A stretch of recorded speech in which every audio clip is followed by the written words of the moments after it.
Hi అండి. మా పాపది బర్త్డే ఫోటోషూట్ కోసం శివాజీ పార్క్ వెళ్ళాం. కానీ అస్సలు కోఆపరేట్ చేయలేదండి పాపం. తనకి వెళ్ళిన దగ్గర నుండి వామిటింగ్ లాగా అయిపోయింది. అందుకని రెస్ట్ ఇస్తూ 3-4 ఫోటోలు తీసాము.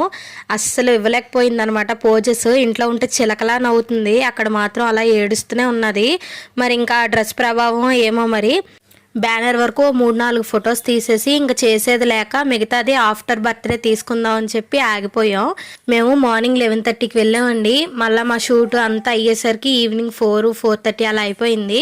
ఇంకా అలానే బర్త్డే కేక్ కూడా ఆర్డర్ ఇచ్చేద్దాం అని చెప్పి వేపగుంట్లో ఉన్న పేస్ట్రీ చెఫ్కి వెళ్ళాం అనమాట. నలుగురిని చూడు, ముగ్గురితో మాట్లాడు, ఇద్దరిని సెలెక్ట్ చేయి, ఫైనల్గా ఒకరిని పెళ్లి చేసుకో అన్నట్టు వాళ్ళ కేక్ ఫోటోలు చూసి ఫైనల్గా ఒకటి సెలెక్ట్ చేశారు. ఇక్కడ చూసారా మా అన్నయ్య, మా వారు, మా మరిది చాలా కష్టపడిపోతున్నారు కేక్ సెలెక్షన్కి. అంటే ఇలా కస్టమైజేషన్ చెయ్యనట్టే రావాలి అని చెప్పి ఏవేవో మోడల్స్ చూపిస్తున్నారు అనమాట. ఫైనల్గా ఫోటోషూట్లోని ఈ ఫొటోసే క్యాప్చర్ చేసాం.